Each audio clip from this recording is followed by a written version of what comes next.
As we all know, the fine folks over at Line 6 had recently updated their Line 6 Helix and HX Stomp family of modelers to their firmware 3.7. And one of the really cool features was the feedbacker model, which was very much in the vein of, say, a Digitech Freakout pedal. Well, I did a dialing in video about this, and it brought something to my attention because I received a lot of questions and comments after the fact.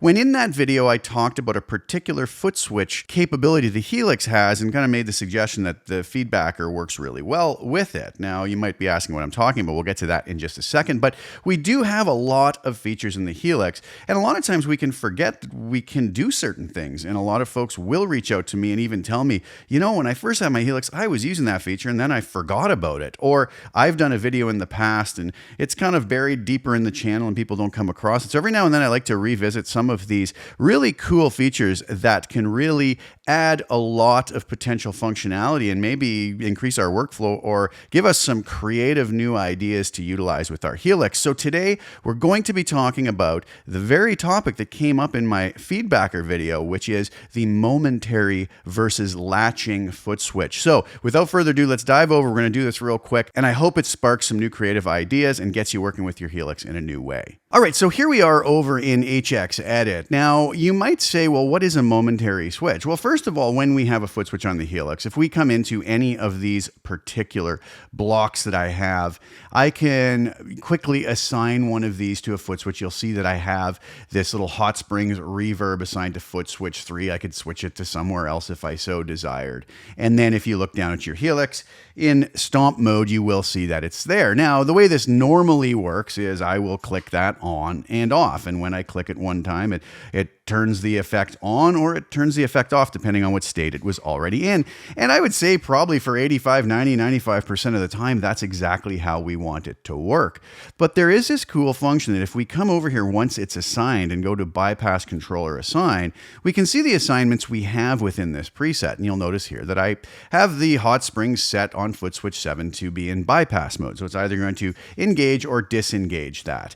Now that's all fine and dandy. We also know we can assign this to different parameters, right? We can come over here and say, I would like my mix control assigned to Footswitch 8, let's say, right? And now I can select that and I can set different parameters for that. So it can go between two particular different settings. Maybe I have it at these different extremes. So now if I come over to that foot switch and I hit that, you'll see that now the Helix bounces on the Hot Springs between those two mix settings.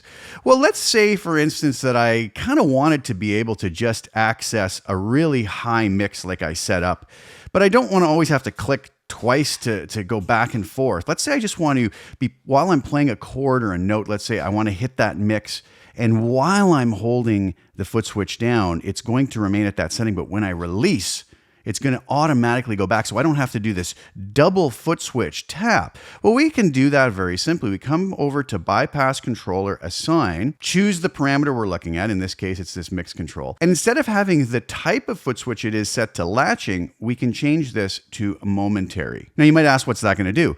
Well, the latching mode is when we press the pedal and it actually latches into whatever we've just done. So if we've bypassed an effect, it's going to remain bypassed. But the momentary means that the change is only going to apply as long as I hold the foot switch down. So as soon as I release it, it will revert back to its original setting. So now that I have this set to momentary, we can come back and take a look at our mix. When I press the foot switch, you'll see I'm still holding it down. I don't have a camera on my foot, but I'm still holding the switch down. As soon as I release it, I bounce back to my original parameter setting. So I hold it down, stays at this new higher setting. I release it, it pops back. So I could do something where I'm just playing a note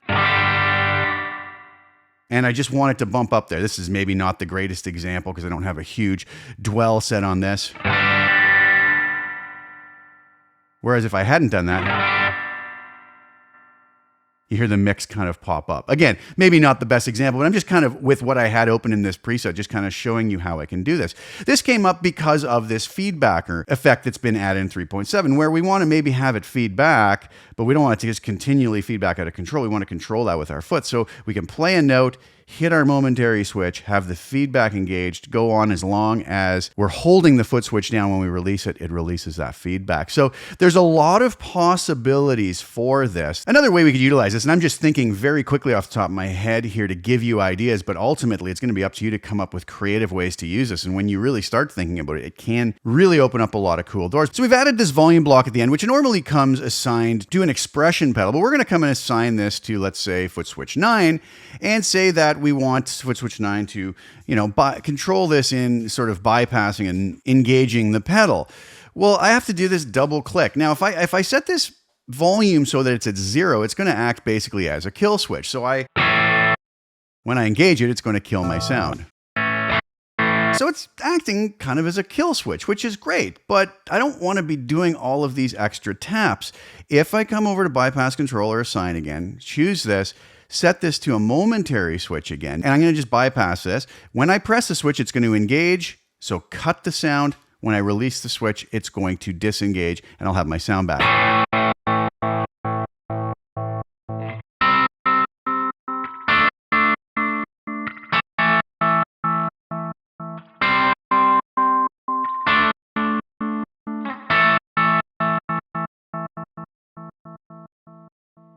So we've just created somewhat of a kill switch. So this is just one more use we could have for this momentary switch. And again, it's going to be up to you to come up with your own creative ideas.